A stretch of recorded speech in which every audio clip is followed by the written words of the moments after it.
नमस्कार, मैं हूं दिव्या। बिहारी न्यूज में आपका स्वागत है। आज है 30 मार्च, दिन रविवार। खबरों को बढ़ने से पहले एक नजर सुर्खियों पर। आज से नवरात्रि की हुई शुरुआत। शैलपुत्री की पूजा के साथ शुरू हुआ आज का दिन, जानिए इसका महत्व। ड्राइविंग लाइसेंस और वाहन पंजीकरण से जुड़े 46 सेवाएं हुई ऑनलाइन। अब घर बैठे कर सकते हैं आवेदन, जानिए किन किन चीजों का मिलेगा लाभ। 10वीं टॉपर रंजन बनना चाहते हैं आईएएस। टॉपर्स को इस बार मिलेंगे दोगुना पुरस्कार। सीएम नीतीश ने भी 10वीं में सफल छात्रों को दी बधाई। सरकारी स्कूलों के प्रतिभाशाली खिलाड़ियों की तलाश में लगा शिक्षा विभाग। इसके लिए मसाल 2025 का होगा आयोजन। इसके लिए 40 करोड़ रुपए को मिली मंजूरी। केंद्र सरकार के इस स्कीम से जुड़ेंगे बिहार के 13 विश्वविद्यालय। हर महाविद्यालय में नोडल अधिकारी की होगी नियुक्ति। कुल सचिवों को जारी हुए दिशा निर्देश। काउंटर से खरीदी गई टिकट को क्या ऑनलाइन कर सकते हैं रद्द? अश्विनी वैष्णव ने दी जानकारी, जाने क्या कहा रेल मंत्री ने। आज आईपीएल का डबल हेडर मुकाबला। सीएसके और आरआर व एसआरएच व दिल्ली कैपिटल्स के बीच होगा मुकाबला, जानिए क्या है समय सारणी। चले बढ़ते अब तक की 25 बड़ी खबरों की ओर विस्तार से। नेशनल हेल्थ मिशन ने 94 पदों पर निकाली भर्ती। नेशनल हेल्थ मिशन द्वारा भर्ती निकाली गई। ये भर्ती कुल 94 पदों के लिए है। इच्छुक उम्मीदवार इसके आधिकारिक वेबसाइट nrhm.maharashtra.gov.in पर जाकर आवेदन कर सकते हैं। आवेदन प्रक्रिया शुरू है और आवेदन करने की अंतिम तारीख 4 अप्रैल है। इस भर्ती के लिए जरूरी है कि उम्मीदवारों ने 12वीं पास, एमएससी और अन्य पद के मुताबिक डिग्री हासिल की हो। उम्मीदवारों की आयु सीमा 18 से 43 वर्ष के बीच में होनी चाहिए। भर्ती से संबंधित सटीक और अधिक जानकारी के लिए आप इसके आधिकारिक वेबसाइट और अधिसूचना को देख सकते हैं। आज मां शैलपुत्री की पूजा के साथ चैत्र नवरात्रि की शुरुआत। आज से चैत्र नवरात्रि की शुरुआत हो रही है। चैत्र नवरात्रि 2025 की शुरुआत मां शैलपुत्री की पूजा से हो रही, जो पर्वतों के राजा हिमालय की पुत्री मानी जाती है। नवरात्रि के पहले दिन का शुभ रंग लाल है, जो शक्ति और ऊर्जा का प्रतीक है। इस दिन मां शैलपुत्री की पूजा विधि में स्नान के बाद स्वच्छ वस्त्र पहनकर व्रत का संकल्प लिया जाता है। पूजा स्थल को शुद्ध करके मां की प्रतिमा स्थापित होती है और उन्हें लाल या सफेद फूल, अक्षत, रोली, चंदन अर्पित किए जाते हैं। भोग में शुद्ध घी से बनी मिठाई अर्पित कर मां से सुख समृद्धि की प्रार्थना की जाती है। ड्राइविंग लाइसेंस और वाहन पंजीकरण से संबंधित 46 सेवाएं हुई ऑनलाइन। परिवहन विभाग ने ड्राइविंग लाइसेंस और वाहन पंजीकरण से संबंधित 46 सेवाओं को ऑनलाइन कर दिया है। अब आवेदक घर बैठे लर्निंग लाइसेंस के लिए आवेदन कर सकते हैं, ड्राइविंग लाइसेंस का नवीनीकरण करवा सकते हैं और डुप्लीकेट लाइसेंस प्राप्त कर सकते हैं। इसके अलावा नाम और पते में बदलाव, वाहन पंजीकरण का नवीनीकरण भी ऑनलाइन हो सकता है। इसके लिए आवेदकों को आधार कार्ड, पहचान पत्र जैसे दस्तावेजों की आवश्यकता होगी। ये डिजिटल पहल लोगों को सुविधाजनक सेवाएं प्रदान करती हैं, समय बचाती हैं और पारदर्शी बढ़ाती हैं। 10वीं टॉपर रंजन बनना चाहते हैं आईएएस। टॉपर्स को इस बार मिलेंगे दोगुना पुरस्कार। बीते दिन बिहार बोर्ड 10वीं का रिजल्ट जारी हुआ। परीक्षा में सफल आए अभ्यर्थियों को मुख्यमंत्री नीतीश कुमार ने बधाई और शुभकामनाएं दी। बिहार बोर्ड कक्षा 10वीं में 489 अंक हासिल करके रंजन वर्मा ने टॉप किया है। वो ऑनलाइन पढ़ाई करते थे और भविष्य में आईएएस बनना चाहते हैं। इस बार टॉपर्स को पहले की तुलना में दोगुना पुरस्कार मिलेंगे। पहले स्थान पर आने वाले छात्र को 2 लाख रुपए, लैपटॉप, किंडल और प्रशस्ति पत्र दिए जाएंगे। दूसरे स्थान पर आने वाले छात्रों को 1.5 लाख रुपए, लैपटॉप और सम्मान पत्र मिलेगा, जबकि तीसरे स्थान पर आने वाले छात्र को 1 लाख रुपए और टैबलेट दिए जाएंगे। टॉप 10 में शामिल छात्रों को स्मार्टफोन, स्टेशनरी किट और विशेष प्रमाण पत्र भी मिलेंगे। ये योजना मेधावी छात्रों को प्रोत्साहित करने के लिए है। बिहार सामान्य प्रशासन विभाग ने 47 आईएएस का मांगा ब्यौरा। बिहार सामान्य प्रशासन विभाग ने प्रदेश के 47 आईएएस अधिकारियों से उनकी नियुक्ति, पोस्टिंग और आय का पूरा ब्यौरा मांगा है। इनमें भवन निर्माण विभाग के संयुक्त सचिव आशुतोष द्विवेदी, आईपीआरडी के डायरेक्टर वैभव श्रीवास्तव और यूपीएससी 2021 के टॉपर शुभम कुमार भी शामिल हैं। विभाग सभी आईएएस अधिकारियों के सेवा अभिलेखों का डिजिटलीकरण कर रहा है और इन्हें बिहार संवर्ग सेवा इतिहास पोर्टल पर अपलोड करना है। अधिकारियों को 1 अप्रैल और 21 अप्रैल तक 30 कॉलम में अपनी पूरी जानकारी विभाग को प्रदान करने के लिए कहा गया है। सरकारी स्कूलों के प्रतिभाशाली खिलाड़ियों की तलाश में शुरू हो रही है प्रतियोगिता। शिक्षा विभाग ने मसाल 2025 नामक प्रतियोगिता शुरू करने का निर्णय लिया है, जिसका उद्देश्य सरकारी स्कूलों के प्रतिभाशाली खिलाड़ियों की खोज करना और उन्हें खेलने के अवसर प्रदान करना है। इसके लिए विभाग 40 करोड़ रुपए मंजूर किए गए। इस प्रतियोगिता में अंडर 14 और अंडर 16 बालक बालिका वर्ग में एथलेटिक्स, साइकिलिंग, कबड्डी, फुटबॉल और वॉलीबॉल जैसे खेल शामिल हैं। ये प्रतियोगिता शिक्षा विभाग, खेल विभाग और बिहार राज्य खेल प्राधिकरण के संयुक्त तत्वाधान में आयोजित की जाएगी। स्वीकृत राशि का खर्च माध्यमिक शिक्षा निदेशालय द्वारा किया जाएगा और इसे अन्य मद में खर्च करने के निर्देश नहीं। बिहार में जमीन सर्वे के तहत बढ़ सकती है स्वघोषणा की अंतिम तारीख। बिहार में जमीन सर्वे के तहत स्वघोषणा की अंतिम तारीख 31 मार्च 2025 निर्धारित की गई, लेकिन सर्वर फेल होने पर कागजात की कमी के कारण जमीन मालिकों को परेशानियों का सामना करना पड़ रहा है। मंत्री संजय सरावगी ने स्वघोषणा की समय सीमा बढ़ाने के संकेत दिए हैं, लेकिन साथ ही रैयतों से 31 मार्च तक प्रक्रिया पूरी करने की अपील की है। सरकार इस प्रक्रिया की समीक्षा करेगी और आवश्यकता अनुसार समय सीमा बढ़ाने का निर्णय ले सकती है। ग्रामीण इलाकों में पोर्टल का उपयोग मुश्किल हो रहा है, इसलिए हेल्प डेस्क या कैंप लगाकर लोगों को मदद देने की सलाह दी गई है। खबरों की ओर आगे बढ़ने से पहले एक महत्वपूर्ण बात, हमारे निवेदन पर आपने जिस तरह से हमारा साथ दिया और बड़ी संख्या में हमारे चैनल को सब्सक्राइब किया, इसके लिए हम आपके प्रति अपनी गहरी कृतज्ञता और आभार व्यक्त करते हैं। आप सभी का सहयोग हमारे लिए बहुत मायने रखता है। यदि आपने अभी तक हमारे चैनल को सब्सक्राइब नहीं किया है तो कृपया इसे सब्सक्राइब करें और बेल आइकन दबाना ना भूलें, ताकि आपको वीडियो का नोटिफिकेशन मिलता रहे। आपका साथ हमारे लिए बहुत महत्वपूर्ण है और हम चाहते हैं कि इस सफर में हम सबका एक साथ आगे बढ़े। काउंटर से खरीदी गई टिकट को क्या ऑनलाइन कर सकते हैं रद्द? रेल मंत्री अश्विनी वैष्णव ने संसद में बताया है कि काउंटर से खरीदी गई ट्रेन टिकट को अब ऑनलाइन भी रद्द किया जा सकता है, चाहे वो IRCTC वेबसाइट या पूछताछ नंबर 139 के जरिए हो। हालांकि रिफंड प्राप्त करने के लिए यात्री को रेलवे आरक्षण केंद्र यानी PRS काउंटर पर जाना होगा। ये सुविधा रेलवे यात्री टिकट रद्द करना और किराया वापसी नियम 2015 के तहत दी गई है। काउंटर से खरीदी गई प्रतीक्षा सूची वाले टिकट को ऑनलाइन रद्द किया जा सकता है और रिफंड राशि काउंटर पर जमा करके प्राप्त की जा सकती है। बिहारी बर्थडे स्पेशल में आज बात होगी गजेंद्र ठाकुर की। इनका जन्म आज के ही दिन वर्ष 1971 में बिहार के भागलपुर में हुआ था। ये एक भारतीय लेखक है जिन्होंने अपनी कई लेखनी मैथिली में लिखे हैं। इन्होंने साहित्यिक गतिविधियों के तहत कई काम किए हैं। ये पाक्षिक मैथिली पत्रिका विदेह के संपादक भी हैं। इनकी प्रसिद्ध कृतियों में देवनागरी, तिरहुत, विदेह कथा, विदेह मैथिली, शिशु उत्सव आदि शामिल है। ये अपने सराहनीय कार्यों के लिए कई पुरस्कारों से भी पुरस्कृत हो चुके हैं। केंद्र सरकार के इस स्कीम से जुड़ेंगे बिहार के 13 विश्वविद्यालय। राज्य के 13 विश्वविद्यालय और 490 महाविद्यालय अब केंद्र सरकार की समर्थ ई-गवर्नमेंट स्वीट स्कीम से जुड़ेंगे। इसके तहत हर महाविद्यालय में नोडल अधिकारी नियुक्त किए जाएंगे, जिन्हें स्कीम के बारे में प्रशिक्षण दिया जाएगा। शिक्षा विभाग के उच्च शिक्षा निदेशक ने सभी कुल सचिवों को दिशा निर्देश जारी किए। कई जगहों पर एक भी डिग्री कॉलेज नहीं है, जिससे छात्राओं को शिक्षा में कठिनाइयों का सामना करना पड़ रहा है। बता दें कि प्रदेश में 13 पारंपरिक विश्वविद्यालय हैं। बिहार में इंडो नेपाल सीमा सड़क परियोजना में 400 किलोमीटर सड़क का काम हुआ पूरा। बिहार में भारत नेपाल सीमा सड़क परियोजना चल रही है। इसके तहत 400 किलोमीटर से अधिक सड़क का निर्माण पूरा हो चुका है और 154 किलोमीटर बचे सड़क इस वर्ष मध्य तक पूरे होने की संभावना है।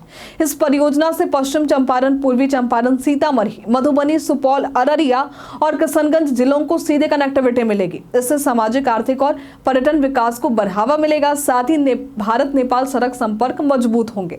परियोजना के पूरा होने से व्यापार, स्वास्थ्य और शिक्षा सुविधाओं में सुधार होगा और सीमा पर सुरक्षा बढ़ेगी, जिससे तस्करी पर नियंत्रण पाएंगे।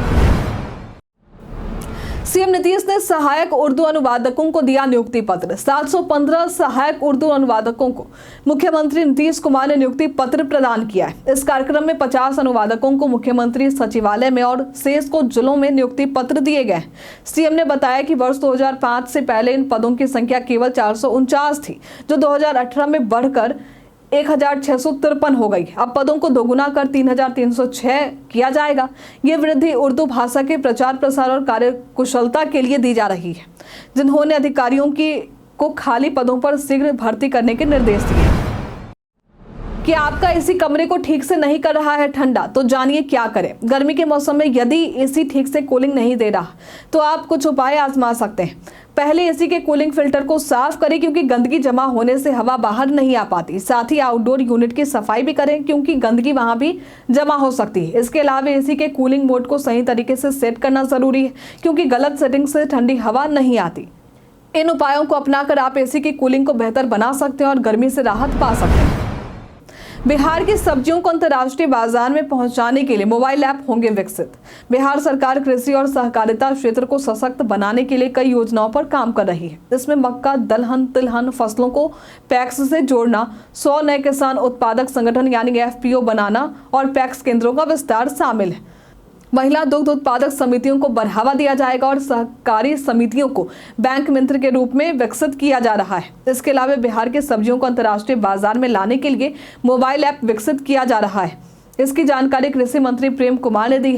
केंद्रीय गृह मंत्री अमित शाह बिहार दौरे पर आए, जहां वे विभिन्न योजनाओं का उद्घाटन करेंगे जिससे किसानों को लाभ होगा।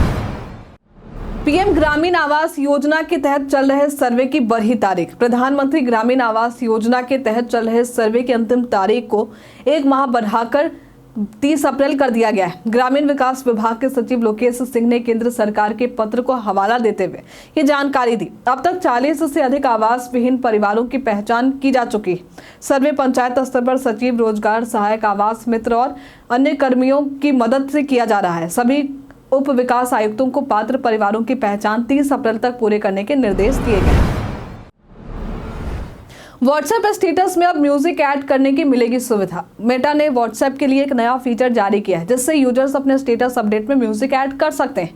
ये फीचर इंस्टाग्राम स्टोरी के म्यूजिक फीचर जैसा है और यूजर्स को लाखों गानों में से चुनने का ऑप्शन मिलेगा। स्टेटस में म्यूजिक जोड़ने के लिए यूजर्स फोटो या वीडियो के साथ गाने के 15 सेकेंड फोटो और 60 सेकेंड वीडियो तक का चयन कर सकते हैं।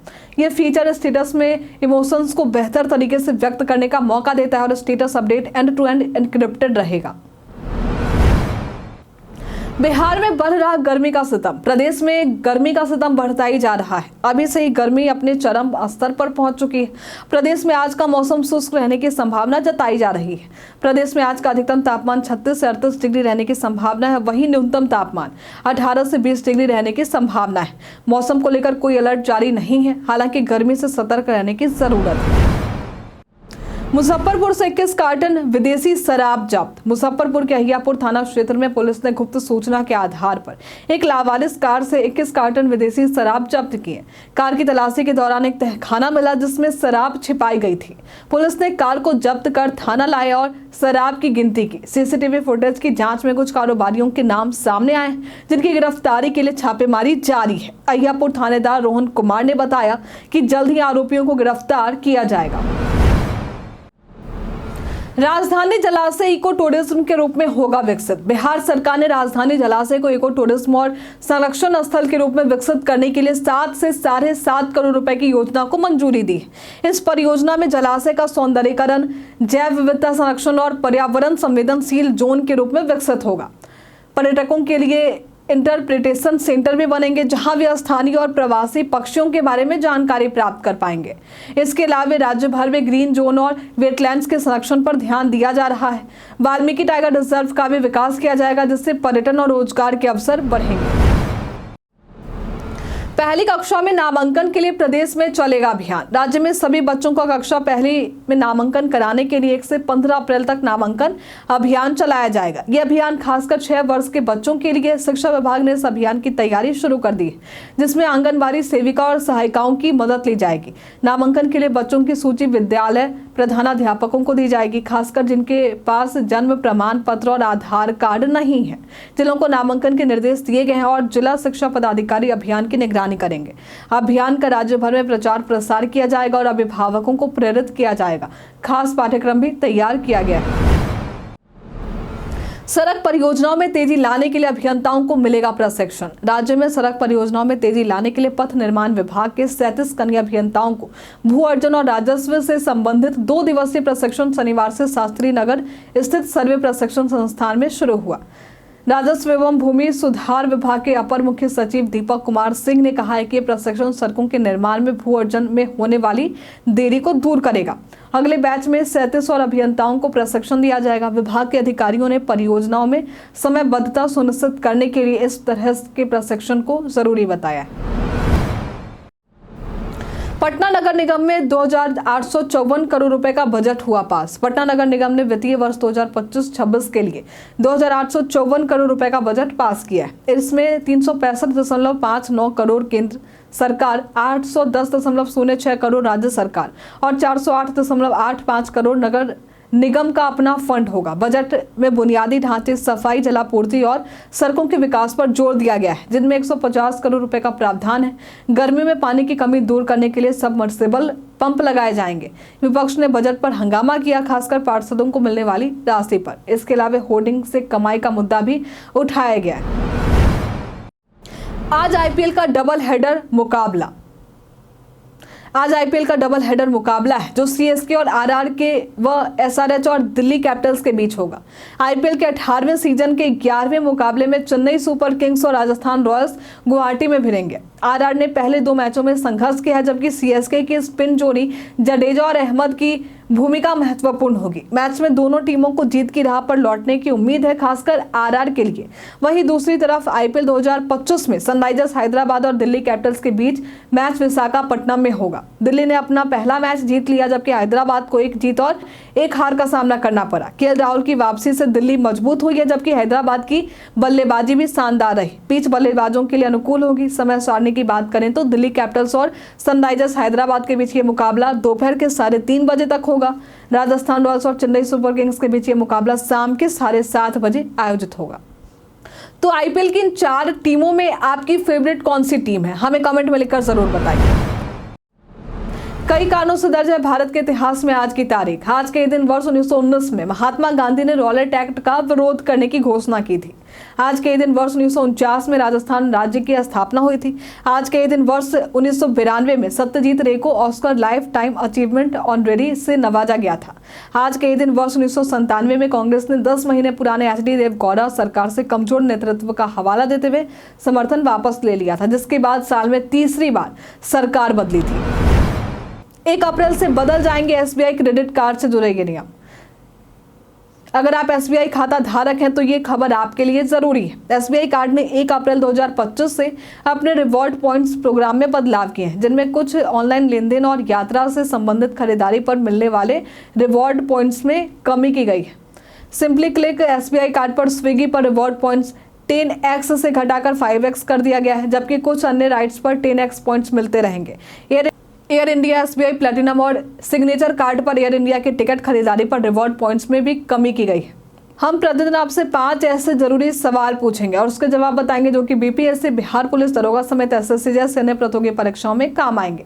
सवाल इतिहास, बिहार स्पेशल, विज्ञान, करंट अफेयर्स और भूगोल से रहेंगे। पूछे गए 5 सवालों में आपने कितना सही उत्तर दिया है, ये हमें कमेंट में लिखकर जरूर बताइए। तो हमारा पहला सवाल है, केंद्र सरकार द्वारा प्रधानमंत्री राष्ट्रीय बाल पुरस्कार 2025 के लिए कब से आवेदन की प्रक्रिया शुरू होगी? Option A 1 April 2025, option B है 7 अप्रैल 2025, ऑप्शन सी है 30 मार्च 2025, ऑप्शन डी 31 मार्च 2025। इसका सही उत्तर है 1 अप्रैल 2025। किस भारतीय पहलवान ने सीनियर एशियाई कुश्ती चैंपियनशिप 2025 के दूसरे दिन कांस्य पदक जीता है? ऑप्शन है सागर ठाकरान ने, ऑप्शन बी है सुनील कुमार ने, ऑप्शन सी है नीतीश, ऑप्शन डी है नितिन। इसका सही उत्तर है नीतीश। चाय निर्यातक में भारत का कौन सा स्थान है? ऑप्शन ए है पहला, ऑप्शन बी है दूसरा, ऑप्शन सी है तीसरा, ऑप्शन डी है चौथा। इसका सही उत्तर है दूसरा। बिहार में मरुआ का उत्पादन सबसे ज्यादा किस जिले में होता है? ऑप्शन ए है दरभंगा, ऑप्शन बी है सहरसा, ऑप्शन सी है मुजफ्फरपुर, ऑप्शन डी है कोई भी नहीं। इसका सही उत्तर है दरभंगा। बिहार में गया षड्यंत्र केस क्रांतिकारी घटना कब घटी थी? ऑप्शन है जनवरी 1933 में, ऑप्शन बी है फरवरी 1932 में, ऑप्शन सी है नवंबर 1929 में, ऑप्शन डी है फरवरी 1930 में। इसका सही उत्तर है जनवरी 1933 में। बीते दिन हमारे द्वारा पूछे गए सवाल का आप लोगों में से बहुत सारे लोगों ने अपना जवाब हमें हमारे कमेंट सेक्शन बॉक्स में लिख कर दिया है। जिन्होंने हमारे द्वारा पूछे गए सवाल का जवाब, जिनके नाम है उपेंद्र कुमार वर्मा, वीरेंद्र कुमार, विजय घायल, उमेश राय महुआ, अमित कुमार, सोमिका कुमारी, मुन्ना प्रसाद, राहुल महतो, देवदास कुमार, आशीष, सज्जन झा, तनु, अशोक कुमार, पूजा, प्रदीप पंडित, अमित कुमार, सूरज कुमार, अभी शर्मा, अनवर करीम खान, रामबाबू यादव, ओम प्रकाश कुमार, मिथिलेश बिहारी, आलोक प्रियदर्शी, संतोष कुमार, राजा आलम, बाबू झा, दिलीप कुमार। इसी के साथ बढ़ते आज के सवाल की ओर। तो आज का सवाल है, क्या आप जमीन से जुड़े ऑनलाइन सर्विस से संतुष्ट हैं? आप अपना जवाब हमें कमेंट में लिखकर जरूर बताइए। आज के लिए फिलहाल इतना ही। बिहार के तमाम खबरों के साथ बने रहने के लिए देखते रहे बिहारी न्यूज। और साथ ही अगर आप यूट्यूब से देख रहे हैं तो चैनल को लाइक करना और सब्सक्राइब करना। अगर आप फेसबुक से देख रहे हैं तो पेज को फॉलो करना ना भूलें। धन्यवाद।